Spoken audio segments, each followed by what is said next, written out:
কিন্তু জিপিএটা অনেক বড় একটা ফ্যাক্টর হিসেবে কাজ করবে এবং সবচেয়ে গুরুত্বপূর্ণ কথা যেটা তোমাকে কেউ বলবে না, তোমার যদি ভাইয়া ভালো জিপিএ না থাকে তোমার মেডিকেল পরীক্ষা দেওয়ার দরকার নাই, যে তোমার এসএসসি এবং এইচএসসি মাঝখানের যে সময়টা এটার মধ্যে 3 বছরের গ্যাপ থাকা লাগবে, তাছাড়া তুমি পরীক্ষা দিতে পারবে না। সো 104টা সরকারি বেসরকারি মেডিকেল কলেজ রয়েছে এবং এই 104টা সরকারি বেসরকারি মেডিকেল কলেজ মিলায় প্রায় 11,000-এর উপরে আসন রয়েছে। এখন এটা শুনে খুব বেশি খুশি হওয়ার কারণ নাই, 11,000 আসন থাকলেও সরকারি মেডিকেল কলেজগুলোতে আসন রয়েছে 5,380টা। তার একটা কথা মাথায় রাখবা, আমি পয়েন্টে আসতেছি। ইন্ট ইন্ট মানে কিন্তু ভাইয়া সবকিছু শেষ হয়ে গিয়েছে এরকম না। ইন্ট মানে হচ্ছে দেখো, এই ই ফর হচ্ছে ইফোর্ট, ই ডাবল এফ হচ্ছে ডাই, তার মানে হচ্ছে প্রচেষ্টার কোনো মৃত্যু নাই। ঠিক আছে, আসসালামু আলাইকুম এভরিওয়ান। তো কি অবস্থা তোমাদের? আশা করি তোমরা সবাই অনেক বেশি ভালো রয়েছো।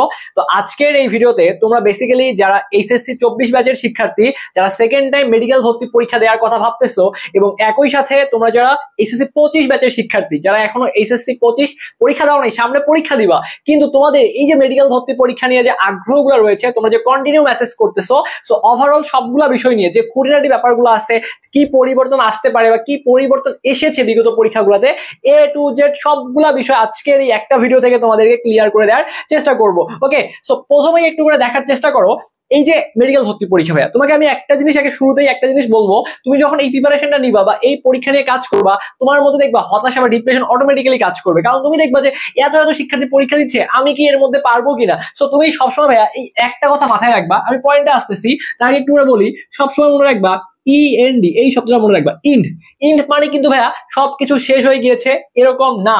ইন্ড মানে হচ্ছে দেখো, এই ই ফর হচ্ছে effort, E double F O R T S, effort.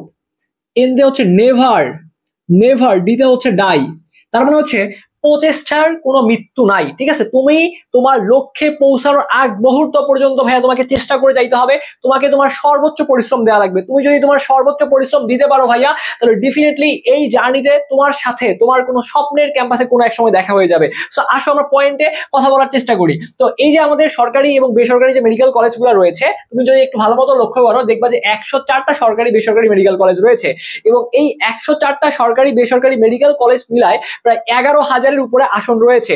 এখন এইটা শুনে খুব বেশি খুশি হওয়ার কারণ নাই, 11,000 আসন থাকলেও সরকারি মেডিকেল কলেজগুলোতে আসন রয়েছে 5,380টা। তারপরেও তুমি লক্ষ্য করো 5,380টা, মোটামুটি অনেকগুলো আসন সংখ্যা রয়েছে, কিন্তু তারপরেও প্রতি বছর যেহেতু ভাইয়া প্রায় 1.5 থেকে 2 লাখ শিক্ষার্থী এই মেডিকেল ভর্তি পরীক্ষার জন্য প্রিপারেশন নেয়, তোমাকে একটা সুন্দর এবং গোছানো প্রিপারেশন নেওয়া লাগবে। আমরা সেই দিকে পরে আসতেছি, একটা একটা করে বিষয় দেখবো যে কি কি পরিবর্তন আসছে বা কি কি পরিবর্তন আসতে পারে মেডিকেল ভর্তি পরীক্ষায়। তো আমরা যদি দেখি তাহলে আমাদের এই এই যে আমাদের সরকারি যে মেডিকেল কলেজগুলো রয়েছে, এরকম মেডিকেল কলেজ আছে 37টা। এই 37টা মেডিকেল কলেজে আমাদের আসন সংখ্যা রয়েছে 5,380টা, তারপরে মোটামুটি অনেক আসন সংখ্যা রয়েছে, তুমি পারবা, এই বিশ্বাসটা নিজের মধ্যে রাখো। সো পয়েন্টে আসো ভাইয়া, কারা পরীক্ষা দিতে পারবে আমি তোমাদেরকে বলি। তোমরা যারা ফার্স্ট টাইমার রয়েছো ডেফিনেটলি মেডিকেল পরীক্ষা দিতে পারবা, যদি ফর্ম তুলো কোনো সমস্যা নাই। আর যারা সেকেন্ড টাইমার রয়েছো তারাও এখানে পরীক্ষা দিতে পারবা। যারা ইমপ্রুভমেন্টের শিক্ষার্থী রয়েছো তারাও কিন্তু এখানে পরীক্ষা দিতে পারবা। তবে ইমপ্রুভমেন্টের ক্ষেত্রে তোমাদের এখানে একটা কথা আছে যে তোমার এসএসসি এবং এইচএসসি মাঝখানের যে সময়টা এটার মধ্যে 3 বছরের গ্যাপ থাকা লাগবে, তাছাড়া তুমি পরীক্ষা দিতে পারবে না। সো একটু যদি খেয়াল করো, যারা এসএসসি তোমরা 2022 এবং 2023 সালে পরীক্ষা দিয়েছো এবং এইচএসসি যারা 2024 এবং 2025 সালে পরীক্ষায় উত্তীর্ণ হয়েছো, ঠিক আছে, অর্থাৎ ফার্স্ট টাইম এবং সেকেন্ড টাইম সবাই কিন্তু এখানে পরীক্ষা দিতে পারবা, থার্ড টাইম পরীক্ষা দেওয়ার এখানে কোনো সুযোগ নাই। এরপরে যদি আসো যে তোমাদের জিপিএ কন্ডিশন কত থাকা লাগবে, কারণ এখানে কিন্তু জিপিএটা অনেক বড় একটা ফ্যাক্টর হিসেবে কাজ করবে এবং সবচেয়ে গুরুত্বপূর্ণ কথা যেটা তোমাকে কেউ বলবে না, তোমার যদি ভাইয়া ভালো জিপিএ না থাকে তোমার মেডিকেলের পরীক্ষা দেওয়ার দরকার নাই, কারণ কিন্তু কম না। কারণ দেখো, একটা শিক্ষার্থী ছোটবেলা থেকে যে পড়াশোনা করে আসছে ক্লাস 1 থেকে 12 পর্যন্ত, এটা জিপিএর উপর একটা নাম্বার রাখছে, ঠিক আছে, এটা রাখতেই পারে স্বাভাবিক, কারণ ছোটবেলা থেকে সে কন্টিনিউ পড়াশোনা করে একটা ভালো রেজাল্ট করছে।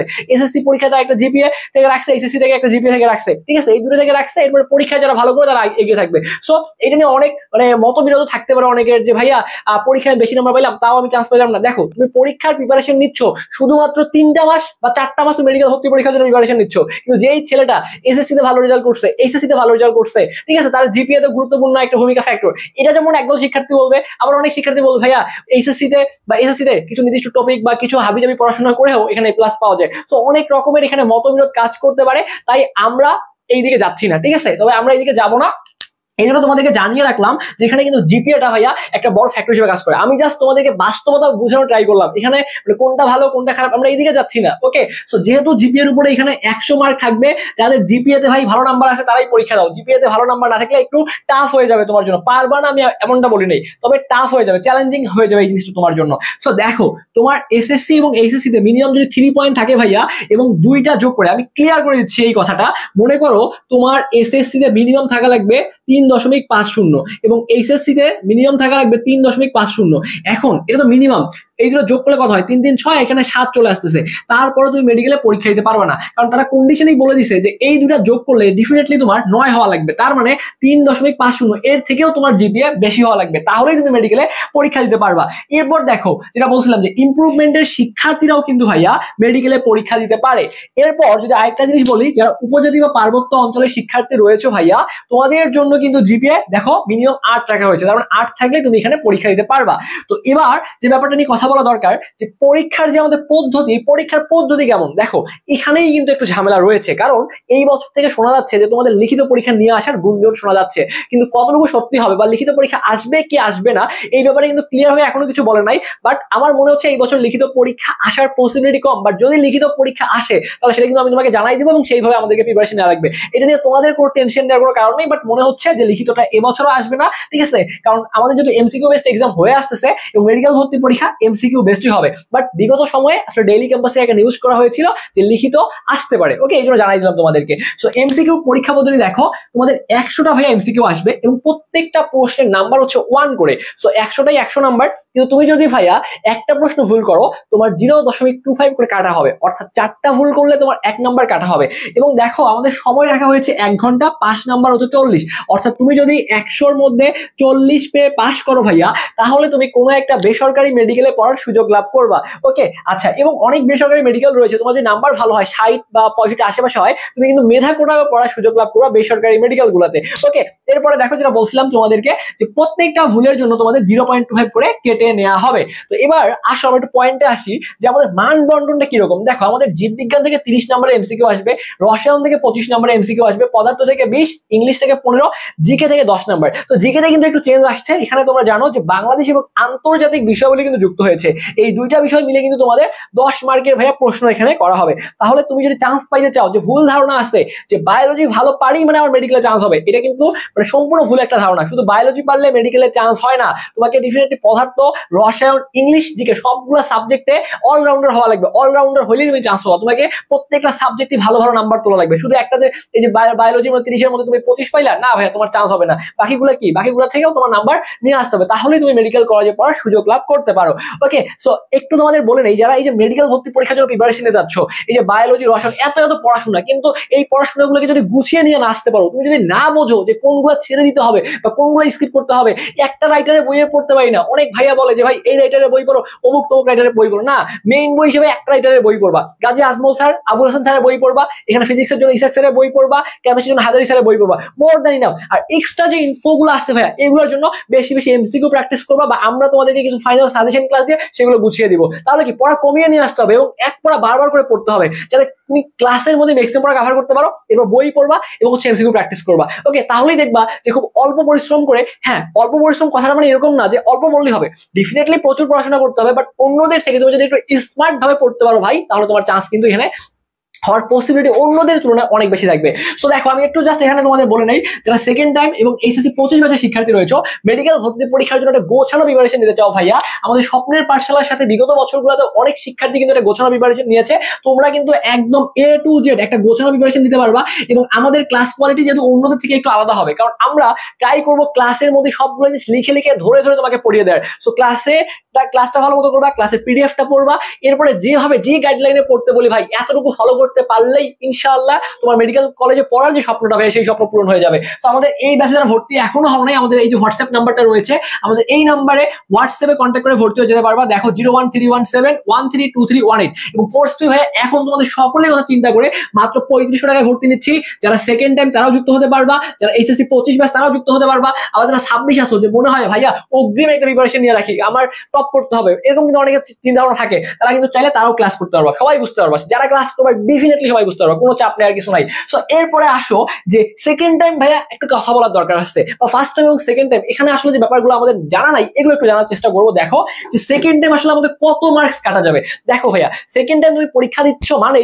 যে তোমাকে দুনিয়ার সবকিছু করে উল্টাই ফেলা লাগবে না, তোমাকে এখানেও ভাইয়া স্মার্ট ওয়েতে পড়াশোনা করতে হবে। ফার্স্ট টাইম কোন ভুলের জন্য চান্স হয় নাই সেগুলো খুঁজে বের করতে হবে যেমন, এবং একই সাথে তোমাকে ওই একই পড়ে একটু টেকনিক্যালি পড়ে মাথার মধ্যে সেভ করে রাখতে হবে এবং বেশি বেশি প্র্যাকটিস করতে হবে।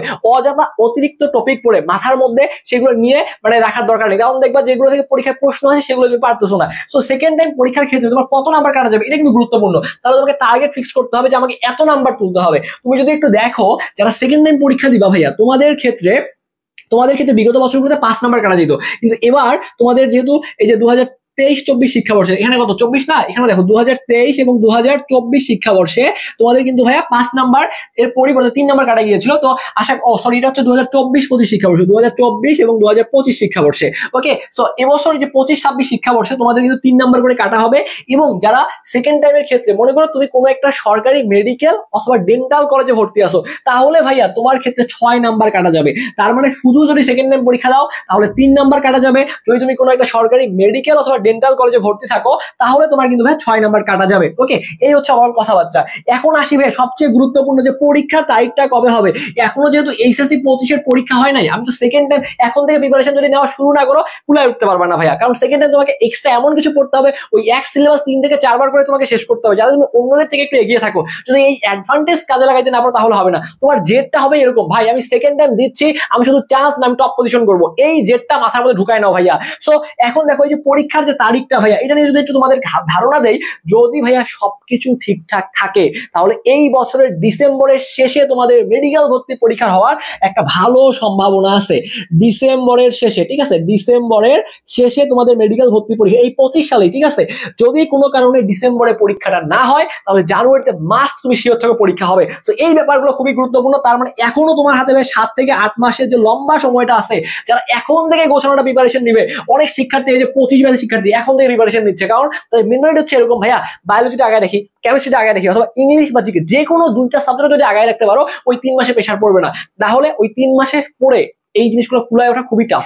পসিবল যে না এমনটা না, অবশ্যই পসিবল, বাট একটু ডিফিকাল্ট হয়ে যাবে। তো যাই হোক, তোমাদের সকলের জন্য অনেক অনেক শুভকামনা থাকবে। যারা এখনো আমাদের এই ব্যাচে যুক্ত হওয়া নাই, পূর্ণাঙ্গ মেডিকেল ব্যাচে হোয়াইট অ্যাপ্রন 2.0, আমাদের এই নাম্বারে হোয়াটসঅ্যাপে কন্ট্যাক্ট করে আমাদের কাছে বিস্তারিত জেনে বুঝে ভর্তি হয়ে যেতে পারবা। কোনো চাপ নাই, জাস্ট ভালো মতো পড়াশোনা করো। তোমাকে তোমার স্বপ্নের মেডিকেলে চান্স পাওয়ার জন্য যা যা করা লাগে ইনশাআল্লাহ সর্বোচ্চ এফোর্টটা দিব, বাকিটা আল্লাহ ভরসা। যাই হোক, তোমাদের সকলের সাথে পরবর্তীতে কোনো নতুন ভিডিওতে কথা হবে এই প্রত্যাশা রেখে আজকের এই ভিডিওটি এখানেই শেষ করছি। ধন্যবাদ সবাইকে।